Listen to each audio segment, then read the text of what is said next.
بسم اللہ الرحمن الرحیم۔ اللہ تعالیٰ کے حکم کے مطابق کبھی بھی کسی سائل کو محروم نہ کرو۔ مفلسوں اور حاجت مندوں کی مدد اس طرح کرو کہ کسی کو پتہ بھی نہ چلے۔ کچھ خوف کی وجہ سے اللہ کی عبادت کرتے ہیں، یہ غلاموں کی عبادت ہے، اور کچھ جنت میں جانے کے لیے عبادت کرتے ہیں، یہ تاجروں کی عبادت ہے، اور کچھ لوگ خالص رضا الہی میں عبادت کرتے ہیں، یہی آزاد لوگوں کی عبادت ہے۔ لوگوں کو جس دن سمجھ آ گئی کہ مخلوق کی محبت خدا تک لے جاتی ہے، اس دن یہ دنیا امن کا گہوارہ بن جائے گی۔ خدا کو 2 قطروں سے زیادہ کوئی چیز پسند نہیں۔ وہ خون کا قطرہ جو خدا کی راہ میں گرے، رات کے اندھیرے میں آنسو کا قطرہ جو صرف خدا کو خوش کرنے کے لیے بہایا جائے۔ برائی کے چھوڑنے میں کوئی دیر مت کرو، چاہے اس سے جتنا بھی عادی ہو چکے ہو۔ شہادت ہمارے لیے باعث اعزاز اور ہماری میراث ہے۔ مظلوموں کا انتقام لینے والا اور صابروں کا اجر دینے والی ذات صرف اللہ ہی ہے۔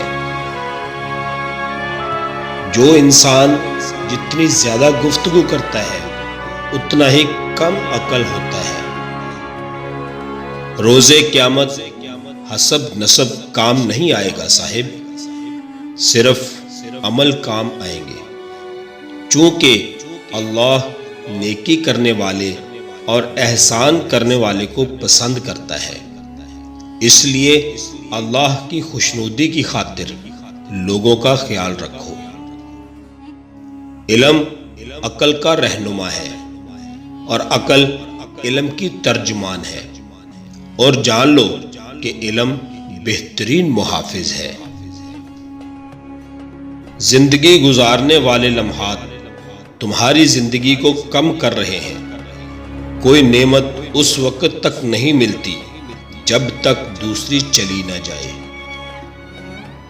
آخری زمانے میں جو چیز سب سے کم ملے گی وہ بھروسہ مند دوست اور حلال رزق ہوگا۔ قربانی کے جانور کو ذبح کرنے سے پہلے پانی پلایا کرو، اور ایک جانور کے سامنے دوسرے جانور کو ذبح مت کیا کرو۔ اگر مومن یہ جان لے کہ مصائب میں اس کے لیے کیا کیا اجر رکھا ہے، تو وہ ضرور اس کی تمنا کرے گا کہ اس کا جسم کینچیوں سے کاٹ ڈالا جائے۔ توبہ زبان سے نہیں بلکہ عمل سے ہوتی ہے۔ انسان کے لیے 3 لمحات بڑے سخت ہوتے ہیں۔ جب انسان ملک الموت کو دیکھتا ہے، جب انسان کو قبر میں اتارا جاتا ہے، جب انسان روز قیامت حساب و کتاب کے لیے پیش ہوگا، چاہے وہ جنت میں جائے یا دوزخ میں۔